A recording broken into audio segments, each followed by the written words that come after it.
Welcome back to my channel.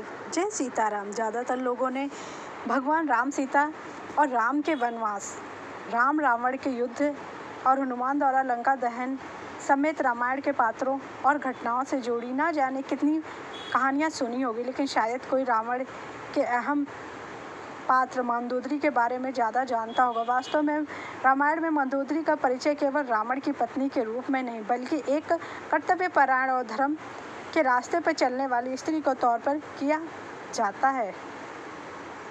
हम सभी ने रामायण में रावण की पत्नी के रूप में मंदोदरी के बारे में सुना होगा, लेकिन मंदोदरी का परिचय केवल रावण की पत्नी तक सीमित नहीं है। रामायण में मंदोदरी का वर्णन बेहद सुंदर, पवित्र और धार्मिक महिला के रूप में किया गया है, जिसने एक तरफ सीता के हरण के लिए रावण की बार बार आलोचना की, तो वहीं दूसरी तरफ एक कर्तव्यपरायण पत्नी की तरह लगातार अपने पति को धर्म के मार्ग की ओर अग्रसर करने का प्रयास करती रही। हम सभी ने बचपन से भगवान राम और उनकी पत्नी सीता, उनके संघर्ष, भगवान राम और रावण का युद्ध, हनुमान द्वारा लंका दहन, अयोध्या नगरी और रामायण के पात्रों को और घटनाओं से जुड़ी ढेरों कहानियाँ सुनी है, लेकिन हम बहुत कम लोग जानते हैं कि रावण के जीवन में मंदोदरी कितनी दुख झेली और उसके मरने के बाद मंदोदरी का क्या हुआ मंदोदरी का। चलिए जानते हैं, जो कि मेघनाद की माता भी है। किंवदंतियों में बताई गई कथा के अनुसार मथुरा एक दिव्य परी ने एक बार कैलाश पर्वत की यात्रा की। वहाँ वह देवी पार्वती की अनुपस्थिति भगवान शिव को खुश करने की कोशिश करती है।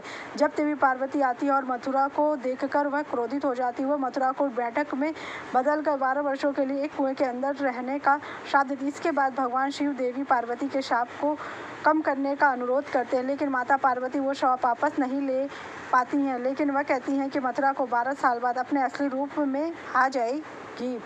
असुरों के राजा मयासुर और उनकी पत्नी हेमा के 2 पुत्र थे, जिनका नाम मायावी और दुंदुभम्मी था, लेकिन वह एक बेटी चाहते थे, इसलिए उन्होंने अपने बेटी पाने के लिए कठोर तपस्या करने का फैसला किया। जब दोनों कैलाश पर्वत पर तपस्या कर रहे थे, तब इसी बीच मथुरा की 12 साल की कठोर तपस्या भी समाप्त होने वाली। जैसे ही मथुरा की तपस्या पूरी हुई, वह अपने मूल रूप में आ गई और मदद के लिए चिल्लाने लगे। मयास और हेमा ने पास जाकर देखा तो तपस्या कर रहे थे। उन्होंने मथुरा की मदद की पुकार सुनी और तुरंत उस कुएं से बाहर निकाल लिया। बाद में उन्होंने मथुरा को अपनी बेटी बना लिया और उसका नाम बदलकर मंदोदरी रख दिया।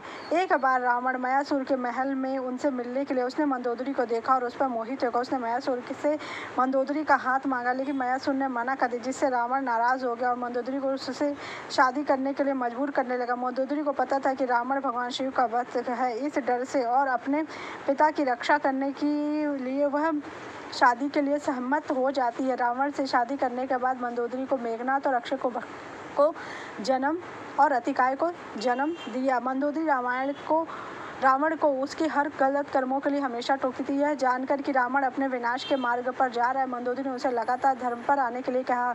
भगवान राम ने रावण का वध करने के बाद विभीषण को लंका का राजा बना दिया। ऐसा कहा जाता है कि रावण की मृत्यु के बाद विभीषण ने अपनी भाभी मंदोदरी के सामने विवाह का प्रस्ताव रखा। भगवान श्री राम के कहने पर मंदोदरी के बारे में कहा जाता है कि वह एक सती स्त्री थी, जो अपने पति के प्रति समर्पित भाव रखती थी, इसलिए रावण की मृत्यु के बाद मंदोदरी विवाह करने को ठुकरा दे। लेकिन कुछ समय बाद भगवान श्री राम जब ने उनको समझाया कि उनको आगे के भविष्य के बारे में सोचना चाहिए, तो उन्होंने विभीषण से विवाह करना चाहा और विभीषण के साथ मिलकर रावण की बनाई हुई लंका को और अच्छे से और वहाँ के लोगों के लिए और बहुत सारे कार्य किए।